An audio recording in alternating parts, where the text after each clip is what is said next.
Hello and welcome everyone to another session of the offline environment live demonstration. Today we'll be looking at license compliance and dependency scanning, trying to get our scorecard values to a 5.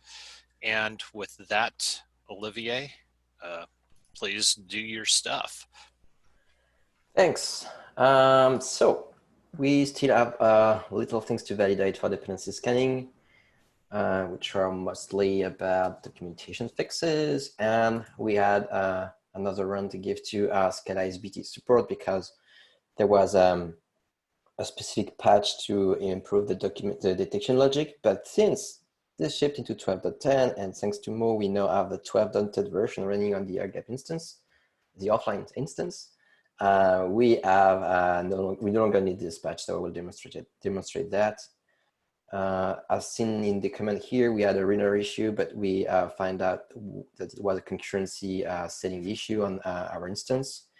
And so the remaining question here was about this before crypt that you'll see is now gone. So going back to the documentation issue, I think the initial problem was this missing merge request, which was about some typos. So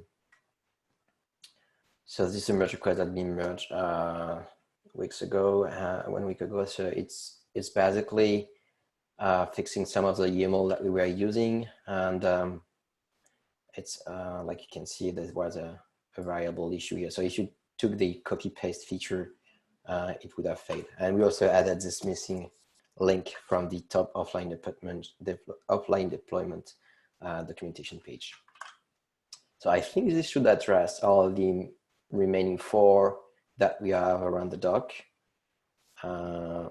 Please raise if you disagree and have any concern on this. The only one thing that remains, and I'm sorry about this, this was discovered recently, we might need this additional merge request. So for Maven, we have this variable that says we need to disable all the SSL check. So this is what we had in place.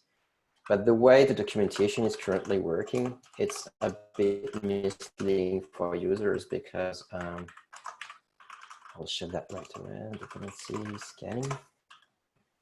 So this is something we should revisit probably as soon as possible. But the way we're displaying this, we say, hey, if you want Java Maven support for offline environment, here's what you need to do to your configuration. And it looked like, you know, a standalone snippet that will work right when you copy paste it. So you copy paste that and it won't work because this is missing an instruction to tell Maven to use a specific settings.xml file where we tell Maven where to use the custom registry. So this is the issue we have about mixing in the offline documentation, mixing information from what is dedicated to offline environment for our tool to work and what is generic to any Maven project to work with a custom registry. So what has been added here is this file that explicitly say that, hey, if you're copy pasting that snippet, you will have also to point to your correct setting.xml file. Not a blocker to me, mostly to avoid some feedback from customer that would just try to copy paste the snippet. And the other one, which is more critical to me, is the git SSL no verify. So this was a workaround to disable SSL check when fetching the Genesium database. And in some of the tests I made, in the demonstration I've made, I was not using this one anymore because I was leveraging the variable that we have, which is additional CSS bundle. So by providing the CSS bundle in that variable, you no longer need that instruction. The problem is we discovered that we have 3 different sub-analyzers for Genesium, and this was only working with some of them. And I think, I didn't watch the recording, but I think this is what Tanya encountered in this demo lately.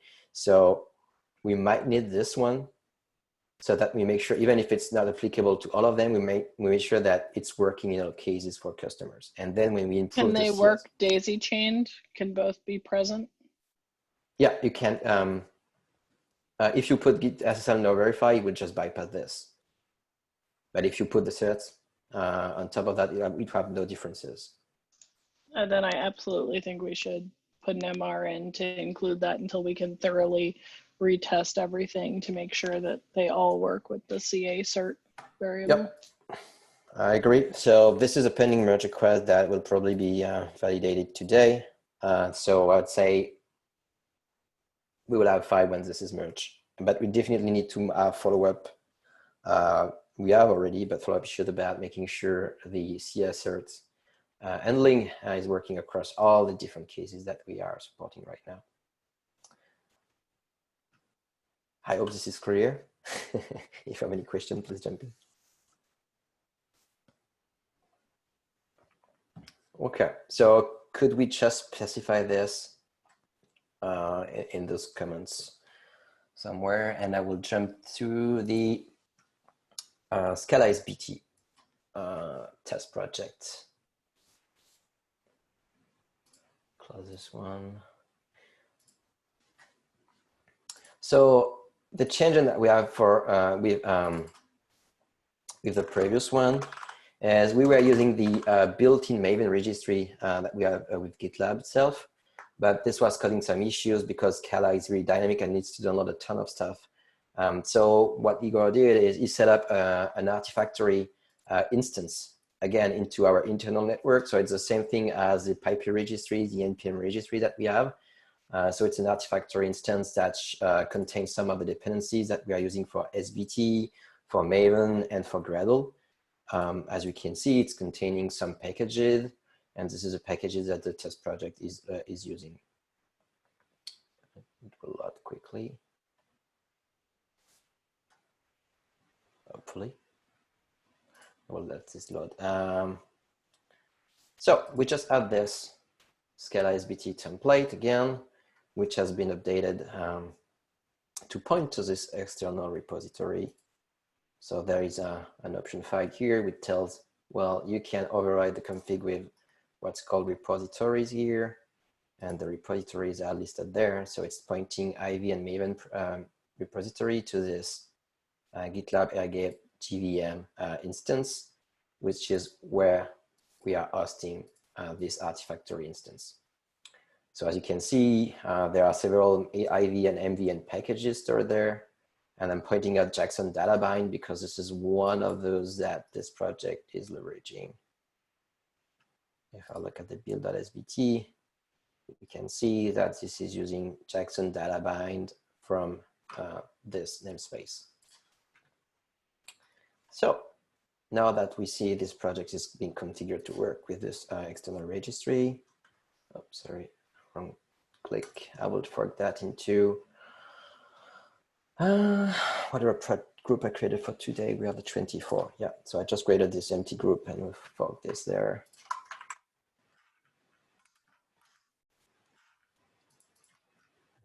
That relationship.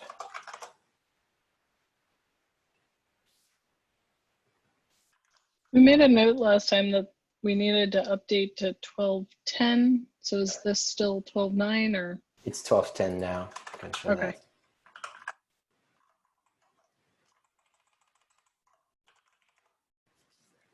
This is what allows us to avoid the before script for Scala.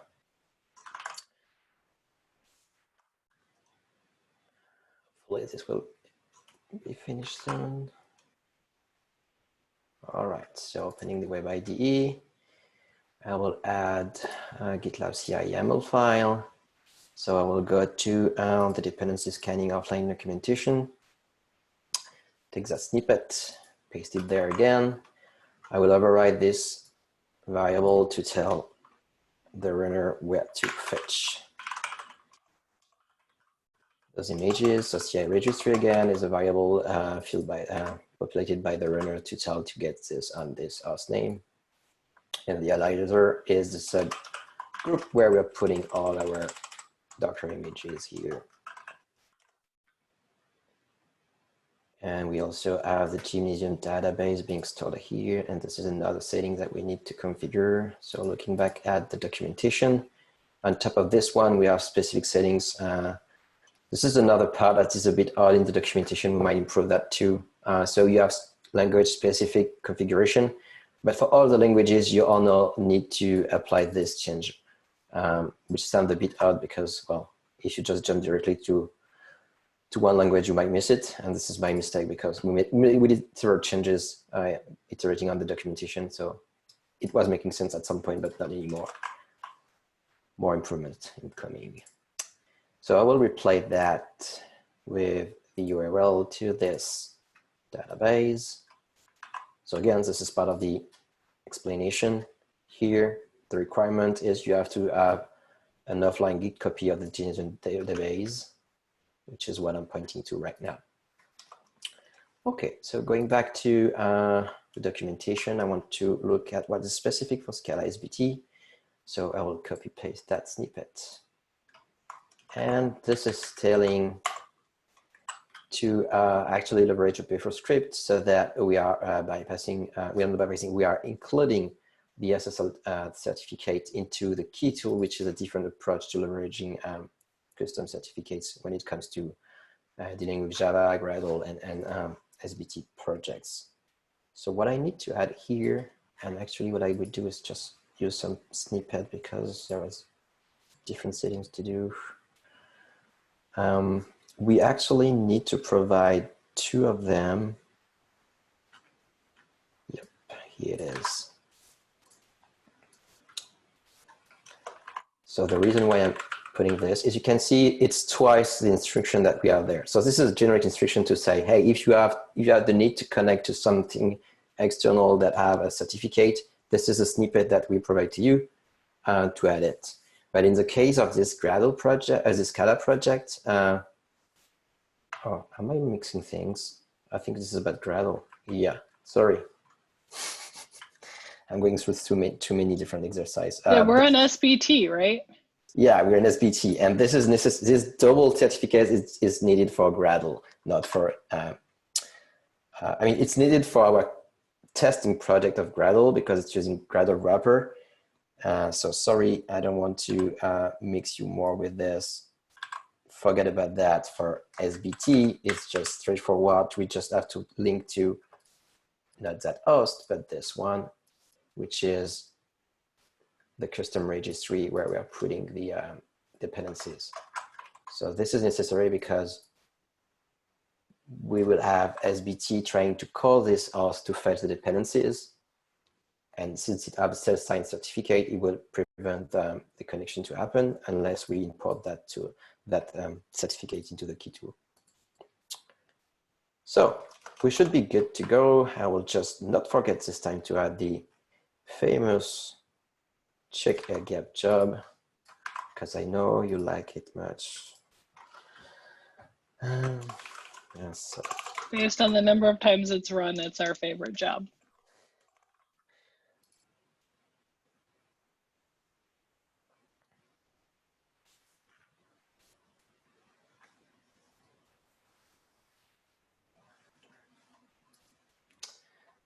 And I'm still amazed by the number of pipeline that we already run on that offline instance, by the way. It's a lot of testing. So we have the two jobs, the check air gap one and the Genesium Maven one. So check air gap again, we'll try to issue a wget command to the gitlab.com registry, and we'll fail. So the job will succeed in that case. And then we have this Genesium Maven job that will try to scan this Scala SBT project. So as you can see, it's fetching the image from this specific location that we pointed to. It is trying to fetch the Genesium database over this URL. And as you can see, it's failing because the certificate is not trust. So we need to go back to the merge requests. And this is exactly fitting into the situation I was describing before, which is if you want to use the Genesium database, you either need to configure the certificate from the host where you're hosting this database, which is this GitLab instance here, or you need the additional environment variable. So I can demonstrate both, but for this specific example, I know that the certificate works. So do you want both SSL bypass or SSL cert? So I guess I don't really have a preference, Olivier. I mean, have we shown both in the past? We started with this bypass until Yeah. the cert support was shipped and started Right. to be tested. So in this case, it will work. It's just that, again, the solution is to make sure that we are documenting this one so that it works in all cases. Yeah, I mean, I'd rather see personally, I'd rather see the non-bypass, but Yeah. Okay. Yeah, we've exactly. seen the bypass before, so So we That may can go work. to the setting then, not at all. and I will just add a variable with this name and taking the certificate from this offline instance. So the reason why we need this certificate again is because the Remediation database is hosted on the Git repository on that host. So when we're running the pipeline, it's trying to issue a connection to it. I will just then leave this unchanged. So if I go back to the merge request, you can see that the bypass is not here. And I will just rerun the pipeline now that the variable has been set up. So on this branch,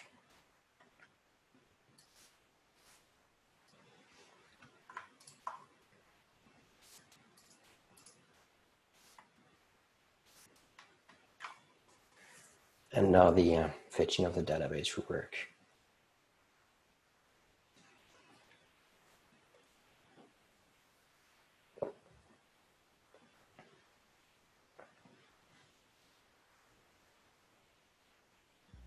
And while we're waiting for this, Kevin, the belief is that most people will just use their own self-signed certs, right?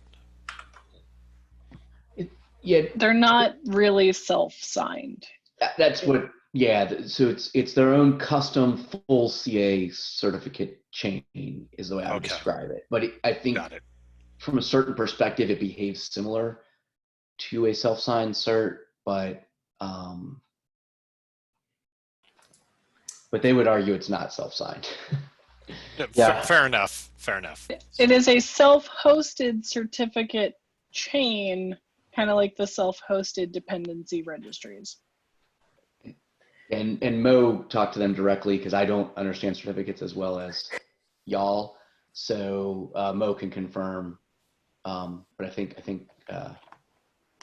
technically speaking, all root certificates are self-signed certificates. It's just that we trust the root certificate self-signed certs. So in their case, they'll have the root and then intermediates, and that's the full chain.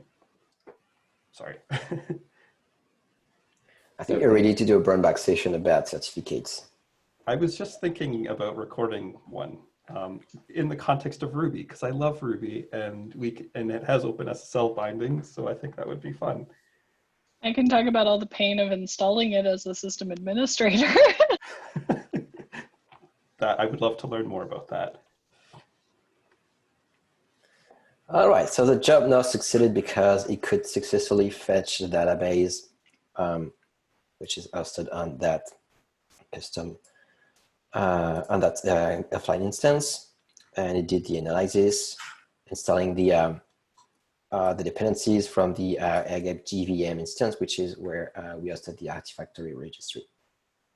So going back to the pipeline view, we now have the security tab and we have all those vulnerabilities. And again, we cannot see that there are severity.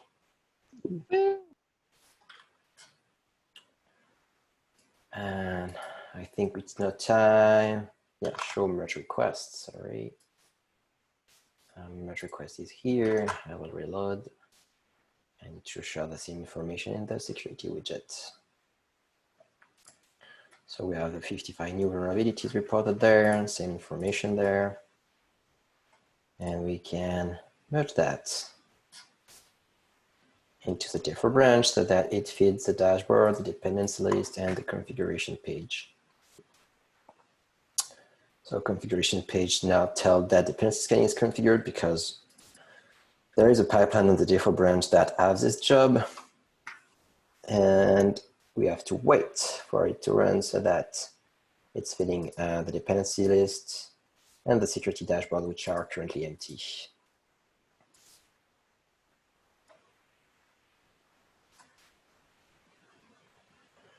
Closing this one, closing this, do some cleanup.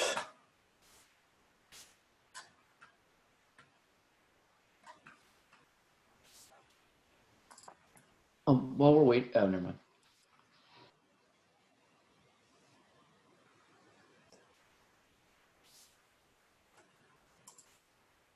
So check a copy is still successful.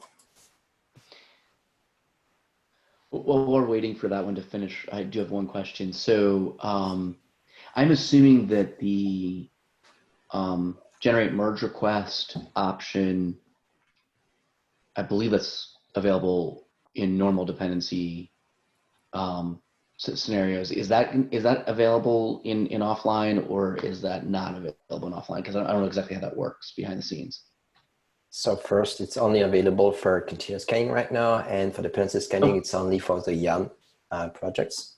So it's really limited. So JavaScript project using the YAN package manager.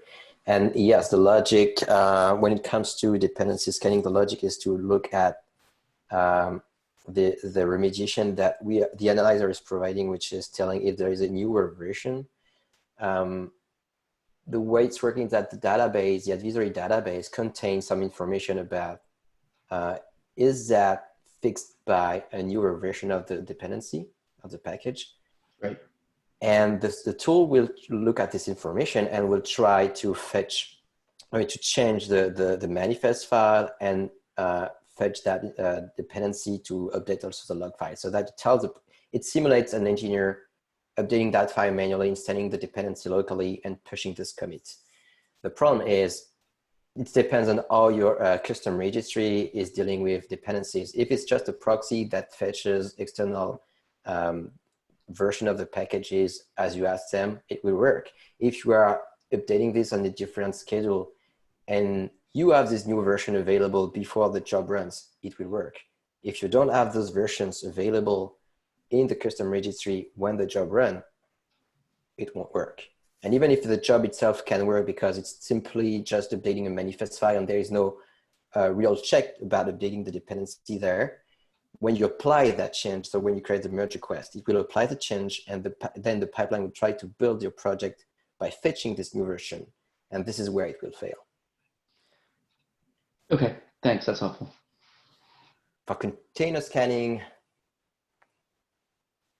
it's kind of a similar process. It's just that under the hood, it's calling different things. Like for example, we would try to call like apt to get some new version of a system package and things like that. But I don't know how the possible setup that you can have in offline environment to provide those type of dependencies to your images. Yeah, I just was curious. I don't think it's critical. Certainly not for what we're doing right now. But I was just curious, so I could answer. Like I know I'm going to get asked that question. I just want to be able to answer it. So no, thanks. Maybe we should. I mean, we have some documentation about remediation, but I don't think we are going so far. I mean, there's no proprietary logic here. The code is public. Everyone can see what we are doing. So I think it would be valuable to just explain that, particularly for third parties. I don't know. I have an item. I'm not sure if it got completed yet of better explain how Remediation a works. third party should use remediation. And so we might want to add that into that issue if that one hasn't been completed yet. Yep, agree.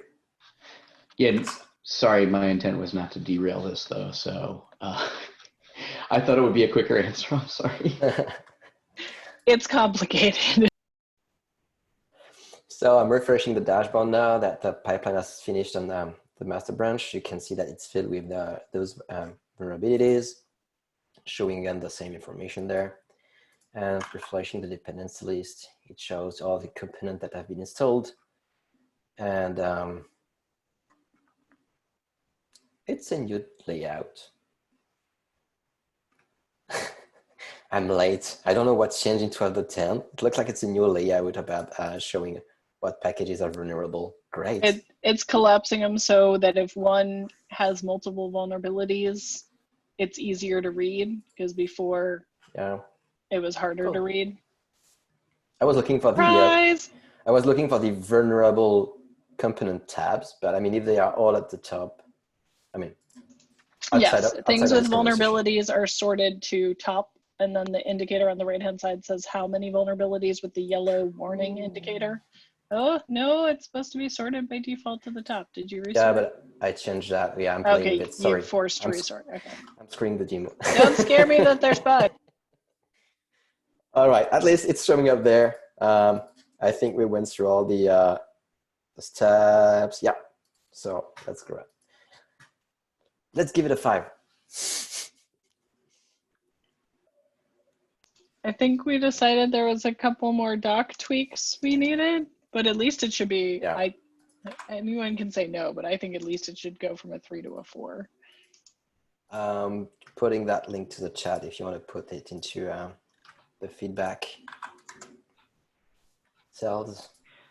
Yeah, I would agree with Nicole. Although the question then is like when that merge request is done, can we move it to a 5 without having to have another one of these meetings? Does that work? Or do I you have think to if kind of- we share, I would vote if we share the documentation in the Slack channel and people review it and give it a yes, this addresses the concerns, that we should be able to change it unless anybody says no.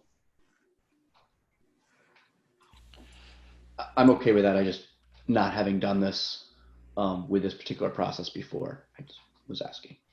Yeah, I think that's fair. I think that if we put it in our Slack channel, get the confirmation, we can call it good. Okay.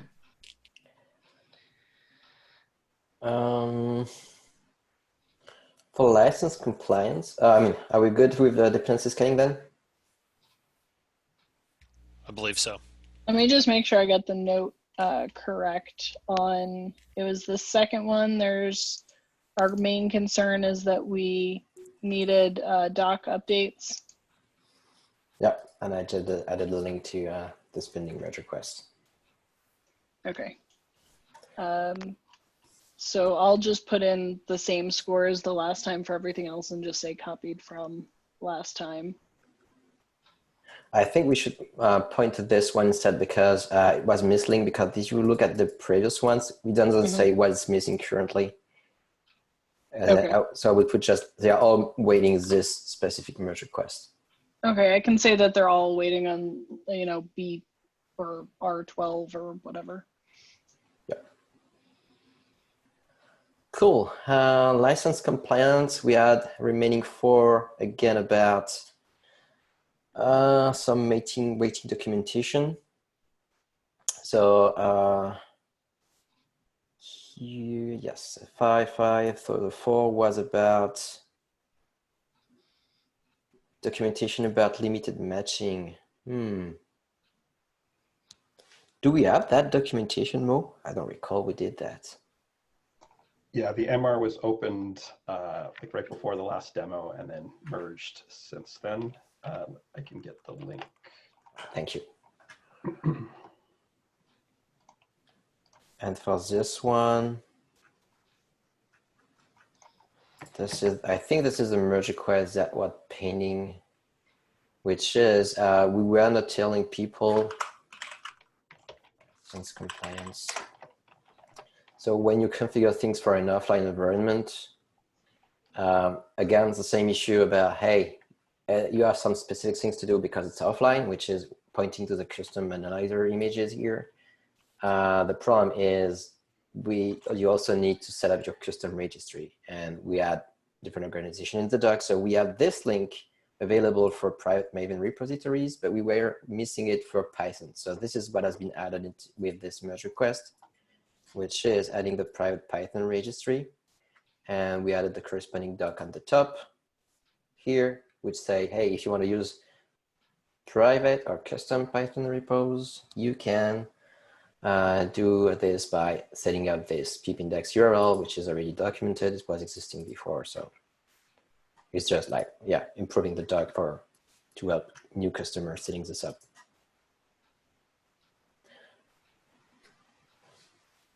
This was this one, just need documentation, specify the moment step. And Mo, you give me the link, thanks. And this is the one we were talking before about. It's just what you're talking about. Oh, this is the same. Okay, so I was talking about the comment that we've made there, which is the limited matching. The fact that we don't have, the scheduled pipeline fetching this PDX index, so we don't have the normalization of the license name. So it falls back to name matching, which is less accurate right now. We said that was fine though, as long as it was documented. Did we document it? Yeah, and this one I think we didn't. Yeah, I'm pretty sure I did. Let's go find it just to make sure it's in there. Yep, looking. There, exact name matches are required for project policies. It's under the set license compliance CI job variable. Perfect. And a related issue. That's great. Perfect. Thanks, Mo. I knew you did it.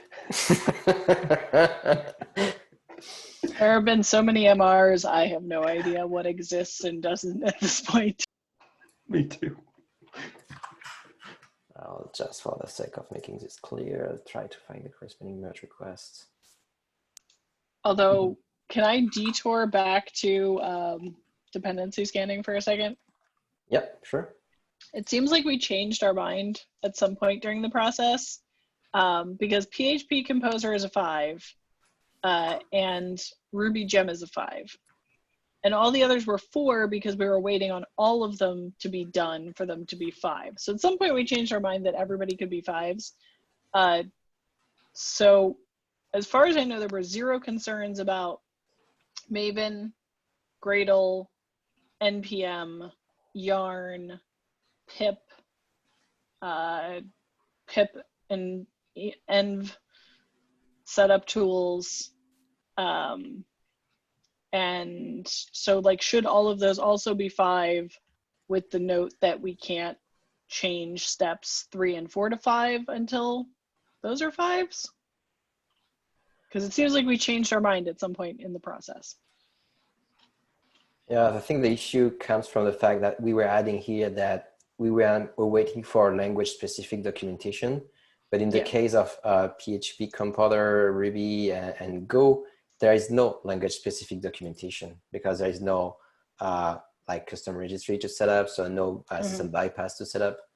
I think it goes back to a 4 due to the above mentioned issue with the Git SSL bypass that was not documented. So I think we could align that with all the others. Okay, so they're all blocked on B12 right now. Yeah. Okay. I just wanted to like make sure that we had a plan. So once B12 goes and talks about the SSLs, all of those other scanners below can flip to 5s.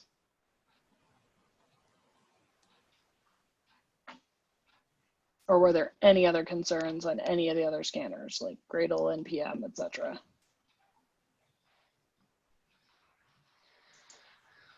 Not that I know of. Okay, cool. So those will all flip. All right, we can switch back again. Yeah, I just wanted to link to the specific comment. I mean, I could find back the brand. No, it's super hard to find back the merge request. It's a bit painful. Okay, I'll link to the direct commit anyway and find the merge request later. Where it was here.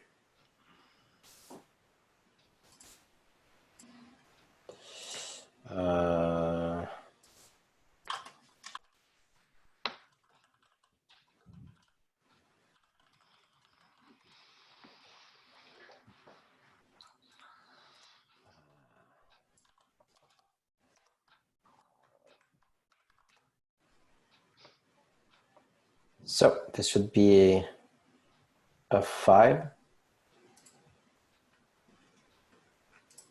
Sure. Because we don't need anything. So yeah. Yeah, the MR and everything. Okay, no, I was curious because we already passed all the things. Yeah, we are at 24.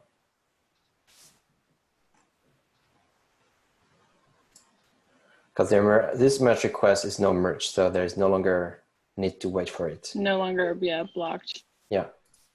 So we should get, I think, a 5 on all those things for license compliance. Yeah, I have no objection. Yeah, I mean for the languages we agreed to for this first MVC, yeah. Right, because license is one of the ones that we're gonna do the other languages later, right? Yeah. Yeah, so 5's for the languages that are complete, which is those. So you can look at the post MVC epic. We have there the license compliance next steps per language.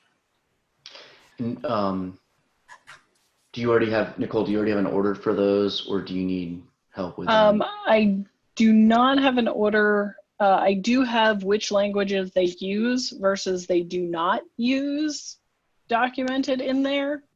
And I put a proposed order, but actually it's only the first 2 that I care about. So basically we're gonna go with the first 2, probably the third, just because we can dog food it. And then whatever's easiest is gonna kind of be like 4 through 13 is easy to hard. So. Yeah, so basically, I'm sorry, Go is next then? Or C++? JavaScript and C++. JavaScript, because we have like the multiple JavaScripts and we did the one that they used, so we need to. Oh, I gotcha. Sorry. So we have to, yeah. Yeah, okay. We did the one they cared about, but I want to take care of the one we didn't care about so we don't have to explain to people like part of JavaScript is offline and the other part isn't, so yeah. Yeah, and then Go was the next one. A couple other customers I've talked to had Go number 2, but